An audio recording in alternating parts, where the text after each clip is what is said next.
Saldīgs man sauc, kā jau Dumniekungs teica, kanāls, tad es pārstāvu visu Latviju un Tēvzem brīvu un tā. Vienā personā. Jūs arī kopā abas jā, mēs esam šeit, es centos arī to pašu vienotību, dar to pašu, es centos izdarīt arī Valmierās pašvaldību vēlēšanas, es esmu pavisam jaunas cepas deputāts pagājušā gada. Un esmu uzņēmējs un ražotājs, es ražoju savu produkciju 100% un eksportēju, bet varbūt arī nedaudz vieglāk runāt. Ko jūs ražojat?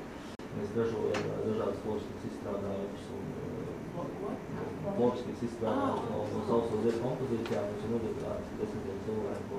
Tādā gan invalīdu, Rūjas aprūpas centrā, cenšos mūsu pamatu ražot. Kur jūs eksportējat? Piedošana? Vācija, Austrija, Šveice, Holanda, Dānija. Strādājam jau 10 gadus un tā. Tāpēc varbūt man vieglāk izteikties un arī šeit varbūt papildināt šo stāstu par šiem stadionu krūtiem, kad, kā Andreja kungs teica, kāda ir pieredze Eiropā un kā tas tiek saskaņots ar sabiedrību. Tad manā gadījumā bija tā, ka es atgriezos no komandiem no Austrijas un zvan vēlētājs un saka, Romā, kāpēc tu atļaujies tur stadionās kļūtas garajā ceturtdienā. Es no pirmā dzirdēšana tā ir. Tad es aizbraucu turien atšķirīties, par cik man arī mežu nozari nav svešu kā lieta, tad es, protams, savu acu redzēju, kādi koki ir nocirsti un kuri tie bojātie koki un kuri tie veselie koki. Un šeit ir jautājums par to, kādā veidā šis process notiek.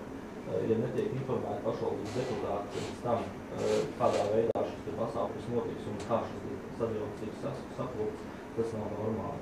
Un tas ir tas stils, kas, manuprāt, arī notiek pēdējos gadus, kas Latvijā valda politiskajā elitē. Tad vēl varbūt par šo te Valmieru stāstu, kas daudz ir pārnests Valmierai un zināmā mērā jau visam tam es piekrītu. Tad varbūt par to, kad Latvijas vēlētājs, kas atnāk vienreiz uz vēlēšanām un pēc tam arī tālāk sabiedriskos procesos neiesaistās. Diemžēl, un tad nāk uz nākošajām vēlēšanām, tas starpā pakritizē, bet pats mēs to teiksim ar saviem piedāvājumiem. Manā gadījumā es saņēmu no Karala Bruņinieka pie šo te ziņu par šiem kokiem un lai es sniegtu kādu palīdzību politisku aktivitāti domē, bet tā ir bijusi vienīgā šobrīd jau gada laikā. Cilvēki nevēršās vienkārši pie deputātiem, saviem pārstāvjiem, lai kāds jautājums risinātu. Un stilts piemērs ir pirms pašvaldību vēlēšanām, gadu pirms pašvaldības vēlēšanām, es izveidoju tādu kampaņu televīzijā, divas nedēļas pēc kārtas Vidzemes televīzijā gāja reklāmas rullītes. Vienu ziņu laikā 2 reizes es aicināju valmieriešus piedalīties sociāla-ekonomiskās programmas izstrādē nākošajiem 10 gadiem. Kā es domāju, 2 nedēļu laikā, pēc mums arī dežurēja cilvēks birojā, mums cilvēki varēja nākt, iesniegt šos te mutisku priekšlikumus elektroniski un arī pārstāvēs sūtīt. Atnāca viena elektronisku vēstuli, kad Latvijā vajadzētu izveidot atomu elektrostaciju. Tas ir viss. Tas arī šeit ir tas, cik mēs paši esam aktīvi, un ja mēs neesam aktīvi, tad mums kāds mūs vada, ne? Tie ir tādi piemēri no manas, pavisam varbūt netik ilgās politiskās karjeras, 29 vecs. Tā kā tie ir tādi mani secinājumi, es ļoti gandarīts un priecīgs tiešām esmu, ka šodien šādi sapulši šeit noteikumi un apmainījamies diskutējam par to, un kad arī Sarmīta Elerte šo te Meirovic fondu ar saviem līdzlietniekiem, līdzdomātājiem ir dibinājusi politisku organizāciju un nav dibinājusi nekādu jaunu partiju. Par to es esmu priecīgs, un kad, teiksim, daļa no šiem cilvēkiem startējas savādākās partijās, bet jau esošās partijās, un turklāt šīs te partijas vēl apvienojās, par to es tiešām esmu gandarīts, un es vienmēr priecājos par tiem cilvēkiem, kas ir iestājušies kādā partijā, vai tas ir Saskaņas centrs, vai Latvijas ceļš, vai visu Latviju, vai kā citu partiju. Tas tikai izglīto cilvēku, politiski izglīto, tad viņš pats var izvērtēt, kurš tas politiskais spēks un pieņemams un kāda ceļa viņš ir iet, un caur šo politisko partiju paust savu viedokli un ietekmēt kaut kādā veidā procesu. Tas bēdīgākais tās tiešām, ka mēs esam neaktīvi, diemžēl, un kā šo aktivitāti panākt un grūti pateikt.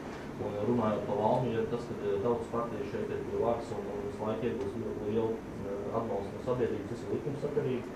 Nevar noliegt, ka Valmierā šeit ir daudz jautājumu, kas attiecās uz infrastruktūru sakārtot. ko jūs paši noteikti redzat, jautājums ir par to, kādā veidā viņi tiek sakārtot. Un to cilvēki, protams, neizprot. Tad katriem šiem projektiem tiek ņemti milzīgi kredīti.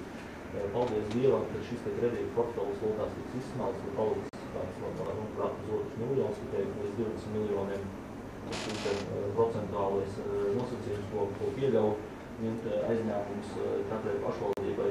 Līdz ar to es prognozēju tādiem 10 gadiem būs miers un šie projekti, milzu projekti, kuri varbūt finansiāli nav pamatot, un tajā laikā varbūt ir netik lieli tie projekti, ir nepieciešami. Šeit mēs vairākus piemērus minējam, gan kādu no sākuma skolu varbūt Eiropas biedriem būtu interesanti apskatīties, kāda tur mums ir uzbūvēts, varētu tā pētiņās nosaukt Pentagons par 10 miljoniem vai 11 miljoniem sākuma skolu, jā. Un šobrīd viņi, protams, ir pabeigti, bet jautājums, kā viņi tiks apkurināti un tā tālāk, vai tajā brīdī, kad cilvēki brauc no mūsu valsts projām, pamet šo valstu un visi ekonomiskie indeksi joprojām arī šodien rāda, ka mēs joprojām ejam lejā, redzot bezdarbu, kaut arī viņš samazinās, tas nav tas, ka viņš samazinās arī reāli dzīvē. Mēs redzam, ka šis nodokļu parāds attiecībā pret pagājušo gadu 1. aprīlu šodien pēdējās finanšu ministrijas ziņas ir palielinājums par 20%. Kredīti, ko cilvēki nevar atmaksāt, arī palielinās. Šī situācija valstī tiešām nav tāda spīdošā, un šobrīd varbūt viņi nomierināt tikai ar šo aizņēmumu, ar valūtas fonda aizņēmumu. Un šeit mēs ļoti daudz runājam par dažādiem jautājumiem un problēmām, kas Latvijā ir. Ja mēs neizpratīsim, kā Mierovics kundze teica arī, ka mums jāzina savu vēsturi un mums jābūt katrs valsts patriotam, un ja mēs nezināsim šo te vēsturi, es piekrītu, ka mēs varam aizmirst, kā mēs paši kā mums pašiem savs vārds ir un kā sauc mūsu mātes tēvu.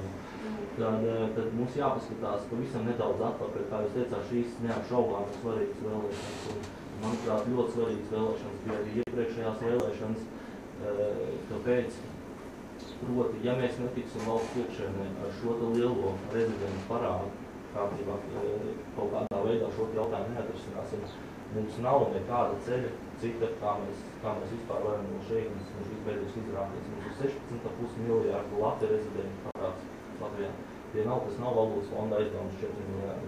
Tie ir 16,5 miljārdi. Un ja mēs šo jautājumu neatrisināsim, kādā veidā mēs vienosimies ar šiem aizdevējiem, jeb arī kreditoriem, tās ir pārsvarā Skandināvu bankas, ja, tad mums nav cita ceļa, kā tikai šeit vergot un būt par kredītvariem. Tas ir atklāt un skaidri jāpasaka. Ja mēs šobrīd paaugstināsim vēl šobrīd nodokļus vai pievērsīsimies nodokļu politikai un aplīsim ar to uzņēmējus, mēs vēl lielākā bedrē varam iegūt.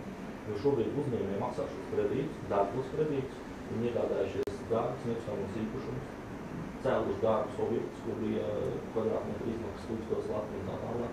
Šobrīd ļoti jūtīgi šiem jautājumiem jāpieiet un jāskatās, kurā vietā mēs varam darīt, kurā vietā ne. Attiecībā, teiksim, uz nekustamo īpašumu, kur ir dārgi nekustamo īpašumu ekskluzīvi, ir neapšaubām. Bagātākai sabiedrībai daļai ir jāmaksā nodokļu, un īpaši tas ir, kur var vislabāk, piemēram, nekustamības īpašums. Ja. Bet šeit ir stāsts, ko es gribēju laiku pateikt, un varbūt es nedaudz aizrunājos, un pabeigšu savu domu, tad es būšu arī izteicis savu viedokli. Šīs kapitāls, naudas kapitāls, kas tika iepludināts Latvijā no 5. gada, 6. 7. gadā, bez kādas uzraudzības, acīm redzot, es uzskatu, arī es pats policijas akadēmijas absolvents esmu, es uzskatu, ka tas ir bijis finanšu noziegums pret Latvijas valsts, un par šo ir jānes atbildīgām personām, ir atbildīgi neapšaubāmi, un tiem politiķiem, kas ir bijuši pie varas, ir neapšaubām jāsniedz šīs ziņas, kādā veidā šī nauda tika pieļauta un iepludināja Latvijas valstī. Un, ja mēs atceramies kredīta reģistrus, ir šobrīd tās kredīta reģistrus, kur cilvēki var apstīties, cik katram cilvēkam kredīts. Par šo jautājumu no 4. gada runāja, ka šāds kredīta reģistri jāievieš, lai bankas varētu izsniegt kredītus. Viņu ievies tikai 8. gadā, kad jau būs pārstrādes. Kurš traucēja un kurš lobēja, lai neieviestu šo te kredītu reģistru, un lai šos te 16 miljārdus Latvijas varētu šajā ekonomikā